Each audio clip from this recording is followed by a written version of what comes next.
신촌은 아직까지 10대 상권 안에 들더라고요. 2대는 안 드는 것 같은데.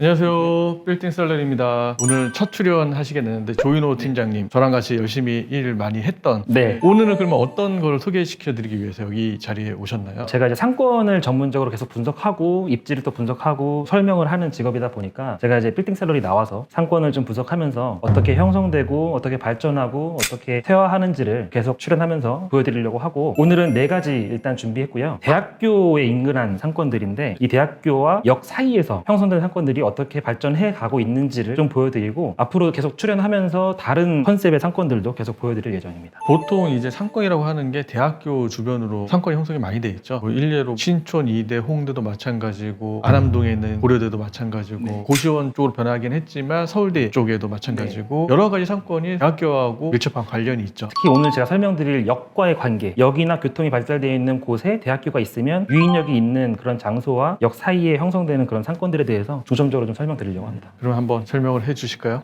네. 오늘 일단 먼저 보여드릴 게 홍대입니다. 홍대 같은 경우는 홍대 입구역, 그리고 합정역, 상수역, 이렇게 3가지 역이 자리하고 있습니다. 다른 대학교 상권들보다도 역이 잘 배치되어 있는 상권이다 보니까 자연스럽게 이 삼각형 안에 있는 이 상권이 상당히 크게 발전했습니다. 사실 이제 이 역과 대학교 간의 유인력인데, 홍대 입구역에서 방출된 유도인구가 생겨나게 되면 자연스럽게 상수역과 합정역, 그리고 홍대 입구 정문 쪽으로 이제 뻗어나가는 유도인구가 발생을 하게 되고, 이 길이 바로 주차장길로 형성이 되게 됩니다. 그래서 현재 클럽거리나 주차장길 같은 경우는 유동인구가 가장 많은 지역이고, 맨 처음에 형성됐을 때는 이렇게 선 형태로 발전하다가 점차 안쪽까지 퍼져나가면서 현재는 이면까지 전부 다 상권이 형성된 상태입니다. 지금 보시면 가장 메인인 곳은 합정역에서 뻗어나가는 카페거리, 그리고 상수동 상권도 마찬가지로 꽤 크게 형성이 되어 있고, 홍대 입구 상권도 선 형태로 발전하다가 지금 많이 커진. 근데 여기서 가장 상권이 큰 데는 홍대 입구역 쪽 아닌가요? 사람들이 가장 많은 곳은 홍대 입구역 쪽이 맞습니다. 특히 9번 출구 인근으로는 사람이 항상 많은 모습을 보여주고 있습니다. 최근에 많은 게 아니라 전부터 홍대 입구역이 가장 많지 않았나요? 사실 제가 봤을 때는 홍대 입구역 9번 출구부터 홍대 정문까지 이 길이 가장 메인이라고 봅니다. 이거 마찬가지로 아까 설명드렸다시피 대학교 정문에서 발생하는 유인력이 꾸준히 이쪽에 유동인구를 만든다고 보시면 될 것 같습니다. 근데 지금 현재 제가 보기로는 9번 출구 대로변보다 이면도로를 통해서 이쪽 이면도로로 가잖아요. 가다가 홍대 쪽으로 가기보다는 예전에 뭐 주차장길이라고 했던 이 길 쪽으로 좁은 길로 해서 여기 가장 메인 아닌가요? 가장 메인이고, 예전 같은 경우는 예술의 거리나 이런 것들이 없었을 때는 홍대 입구역에서부터 홍대 정문까지 가는 길이 가장 메인이었지만, 지금은 이쪽이 워낙 발달된 상권이다 보니까 강력한 유인력을 발휘하게 되고, 요즘 MZ세대 같은 경우는 9번 출구 나가서 바로 이 주차장길 쪽으로 내려가서 클럽거리나 이쪽에 많은 이제 먹자 상권 쪽으로 빠르게 유동인구들이 흘러 들어가는 그런 모양새를 보여주고 있습니다. 네, 2번째로 보여드릴 상권은 바로 인근에 위치한 신촌과 이대 상권입니다. 원래 홍대보다 신촌 이대가 훨씬 더 컸잖아요. 맞습니다. 지금 그 부분을 바로 말씀드리고 싶은데, 사실 상권이라는 게 인근에 큰 상권이 있으면 사람들이 그쪽으로 많이 흘러들어가기 때문에 상권이 흡수되는 성질이 있는데, 그걸 잘 보여주는 곳이 바로 신촌과 이대라고 볼 수가 있습니다. 신촌역 그리고 신촌 위에 있는 이 연대 때문에 이 가운데 있는 연세로가 가장 사람이 많고요. 메인길이라고 볼 수 있습니다. 평당가도 가장 비싸고 거래 사례도 많이 나오는 그런 지역입니다. 그리고 이대 같은 경우도 사실 일전에 이대 상권은 원래 안쪽까지 되게 많은 상권들이 형성되어 있었잖아요. 근데 지금은 다 오피스텔로 개발이 된 상태인데, 이 오피스텔 개발되기 전에 이 상권이 있었을 때는 사람들이 상당히 많았어요. 근데 지금 같은 경우는 다 바뀌었죠. 이쪽에 있는 유동인구들이 전부 이제 신촌 쪽으로 많이 흡수되었다라고 볼 수가 있고요. 여전히 지금도 이대역부터 이대 정문까지 가는 이 길 같은 경우는 사람이 상당히 많습니다. 또 마찬가지로 이대 정문에서 신촌까지 흘러나가는 이쪽 길은 유동인구가 상당히 많은 편입니다. 이쪽 길 같은 경우는 여전히 아까 말씀드린 대로 대학교에서 발생하는 유인력과 역에서 방출하는 유동인구 때문에 꾸준히 유동인구가 형성되고 있다라고 볼 수 있을 것 같습니다. 보통 상권이라고 하는 게 대로변부터 시작해갖고 이면도로 갔다가 상권이 또 무너지면 이면도로부터 무너지고 마지막에 대로변까지 오잖아요. 여기 이대역 상권은 그래도 가장 메인 길은 아직까지는 건재하다. 근데 이면도로는 예전보다 많이 상권이 죽었다라고 하는 얘기인 거죠. 맞습니다. 이면도로 같은 경우는 지금은 다 오피스텔로 구성이 되어 있고, 사실상 이제 상권이라고 볼 거는 딱히 없어진 상태입니다. 대신에 유동인구들이 전부 신촌으로 많이 이동을 해서 신촌은 여전히 그래도 많은 유동인구를 보여주고 있고, 다만 아까 말씀드린 대로 가까운 거리에 홍대가 있기 때문에 이 유동인구를 많이 흡수해버리기 때문에 신촌 같은 경우도 예전만큼은 못한. 보통 신촌 이대에 놀 거면 차라리 뭐 택시 타고 가면은 버스 지하철 타고 가서 홍대에서 놀자라고 하는 게 더 많죠. 나중에 제가 혹시나 또 출연하게 되면 상권의 흡수에 관련돼서도 제가 말씀드리면 좋을 것 같은데, 실제로 강남 같은 경우도 강남역이 워낙 크고 인근에 있는 양재역이나 역으로 연결된 곳들 같은 경우는 상대적으로 강남역이 밀릴 수밖에 없는 상황이기 때문에 상권이 많이 흡수되고 강남이 더 커지거든요. 그런 현상들을 좀 보여드리면 좋을 것 같습니다. 제가 저번 달에 여기 신촌 현대백화점 쪽 가거리 있잖아요. 여기 가니까 사람들 진짜 아직까지 많더라고요. 아까 말씀드렸던 대로 신촌역하고 연대 사이에 있는 메인길이고 유동인구가 많이 겹치는 곳이기 때문에 그쪽이 사람이 가장 많습니다. 그런데 이 이면도로는 예전에 비해서는 많이 죽긴 했죠. 아무래도 이면도로 같은 경우는 유동인구 많이 줄었지만 최근에 공실도 좀 점점 보이고 있는. 그러니까 여기 신촌이 그때 산 가격보다 더 싸게 팔린 건물도 있고 막 유튜브로 네. 뉴스로 많이 접했잖아요. 홍대 상권, 신촌 네. 이대 상권 설명을 했는데 그럼 신촌 이대 상권은 이제 가능성이 없는 건가요? 저 같은 경우는 이 상권이 항상 돌고 돈다고 생각을 하거든요. 대표적인 케이스가 압구정 로데오 케이스인데, 압구정 로데오가 사실 90년대에는 가장 큰 상권이었다가 한동안은 또 안 좋았다가 최근에는 지금 부활해서 사람이 굉장히 많은 모습을 보여주고 있는데, 상권은 항상 돌고 돈다고 보거든요. 그래서 홍대 같은 경우도 이미 엄청나게 커지고 포화 상태로 되어 있다고 보면 나중에 이제 MZ 세대들이 좋아할 수 있는 어떤 요소들이 많이 들어간다고 하면 신촌 이대도 충분히 가능성이 있다고 봅니다. 제가 볼 때는 신촌 이대도 홍대와 다른 문화가 좀 발달이 되면 이거면 신촌이지라고 네. 생각을 들게끔 MZ세대들한테 어필을 하면은 훨씬 사람들 많이 모일 것 같긴 합니다. 홍대랑 똑같이 가면은 승산이 없어 보이고. 제가 말씀드린 것도 바로 그 부분인데, 결국은 이제 똑같은 컨셉이라면 더 큰 상권으로 모이는 게 유동인구의 일반적인 모습이거든요. 현재 상태로 봤을 때는 홍대한테 밀릴 수밖에 없고, 특색 있는 상권이 되면 당연히 사람들은 갈 수 있다고 봅니다. 아직 늦지 않았다.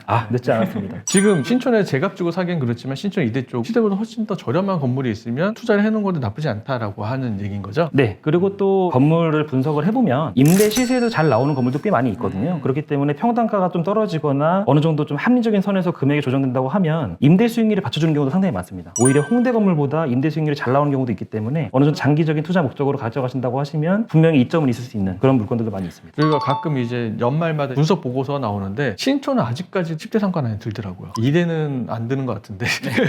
그래도 아까 말씀드렸던 대로 이대도 뭐 대로변, 그러니까 이제 대학교로 들어가는 길, 이 정도는 상당히 그래도 유동인구가 꾸준히 있습니다. 그리고 장점이라고 하면 이화여대가 여대잖아요. 그러다 보니까 임차 업종이 좀 다양합니다. 헤어샵이나 네일 아트 같은 다양한 임차 업종들이 구성되기 때문에 공실의 우려도 상대적으로 좀 적다고 볼 수 있습니다. 다음 상권 좀 보시면 성신여대 입구 상권입니다. 사실 이쪽 같은 경우는 보통 많이 주목받지는 않는 상권인 것 같아요. 서울에서 가장 큰 상권 막 이렇게 했을 때 뭐 포함되지 않는 경우도 상당히 많아서 주목받지는 않는 상권이긴 한데, 제가 오늘 설명드리는 대학교와 지하철역 간의 유인역 관계에 있을 때는 설명하기 참 좋은 상권이긴 합니다. 성신여대 입구에서 가장 메인이라고 하면 바로 이 1번 출구에서 나와서 아래로 내려가서 성신여대 입구로 가는 메인길이, 네, 사람이 가장 많은 게 메인길이고요. 이쪽 같은 경우도 마찬가지로 이 메인길 중심으로 상권이 형성됐습니다. 그래서 이쪽부터 또 여대니까 다양한 임차 업종들이 구성이 됐고, 그 이후에 유동인구가 많아지면서 자연스럽게 안쪽까지 뻗어나가는 형태로 저희가 흔히 말씀드리는 선형으로 먼저 뻗어나가는 형태입니다. 그 성신여대 여기 로데오길에 부르죠? 네, 맞습니다. 로데오고, 최근에 가보시게 되면 메인길은 그래도 사람이 항상 많고요. 특히 대학교 개강하고 나서부터는 사람이 항상 많고 장사가 잘 되고 있습니다. 예전에 여기에서 가장 유명한 거는 박명수 씨가 여기서도 메인길은 아니었는데 그래도 스타벅스 집어넣으니까 뭐 여대생이면 다 좋아하죠. 뭐 가보시면 사람 지금도 많습니다. 다만 저는 개인적으로 이 메인길하고 주변에 이면 상권까지는 그래도 괜찮은데, 가보시게 되면 이 메인길에서 올라가는 쪽은 오르막길이 있어요. 근데 저희가 상권을 발달하는 과정을 볼 때 오르막길이 상권 발달에 상당히 저해하는 요소로 작용을 하기 때문에 오르막길이 있는 쪽 같은 경우는 조금 지양하시는 것도 좋은 방법이라고. 그래서 안쪽으로 뻗어나가기보다는 오히려 아래쪽으로 뻗어나가서 이쪽에는 최근에 1층 정도 혹은 2층까지만이라도 괜찮은 맛집이나 카페들이 많이 들어오고 있는. 여기는 성신여대만의 특색이 있게 만들면 인기는 많겠네요. 최근에도 그 MZ들이 좋아하는 맛집들이 많이 들어왔기 때문에 이쪽 근처에 있는 사람들은 많이 이쪽으로 몰리고 있는 상황이에요. 서울에서 가장 큰 상권이라 보기는 어렵지만 이 동네에서는 상당히 좀. 성신여대 여기 상권도 한 20대 상권 안에 들어갈 만한 상권이거든요. 올해도 생각보다 많이 일어나고 있고 성신여대만의 특색이 있더라고요. 약간 대학로의 분점 같은 느낌입니다. 그리고 다음 상권 보여드릴 곳은 건대 상권인데, 사실 건대 같은 경우는 지금 제가 설명드린 거와 좀 달라서 가져와 봤습니다. 다른 보여드렸던 상권들은 전부 다 선형으로 발달된 상권들이에요. 그러니까 각 역이나 대학교 입구를 중심으로 선으로 발전해서 주변까지 뻗어나간 그런 케이스라면, 건대 같은 경우는 건대 입구역과 건대가 붙어 있습니다. 그러다 보니까 2번 출구 하나 안쪽으로 건대 마세거리가 있는데, 이 마세거리를 중심으로 상권이 뻗어나갔습니다. 근데 이 반대편 쪽은 딱히 유인역이 있는 장소가 보이지 않습니다. 역이 있다거나 대학교가 있다거나 그러지 않습니다. 그렇다 보니까 이 상권 같은 경우는 선형보다는 점의 형태로 발전해서 점점 퍼져나가는 형태처럼 보이게 되고, 실제로 임차인들을 보시게 되면 이쪽에는 먹자골목이 많이 형성돼 있고 술집도 많고 일반적으로 MZ세대들이 좋아하는 그런 식당들이 많이 있는데, 점차 가면서 사라지는 모습을 볼 수가 있고요. 마찬가지로 이 위쪽으로 올라갔을 때도 올라가다 보면 점차 이렇게 사라지는 모습을 볼 수가 있습니다. 그래서 이 위쪽까지 올라가게 되면 상권이 점점 끊기는 모습을 볼 수가 있거든요. 그러니까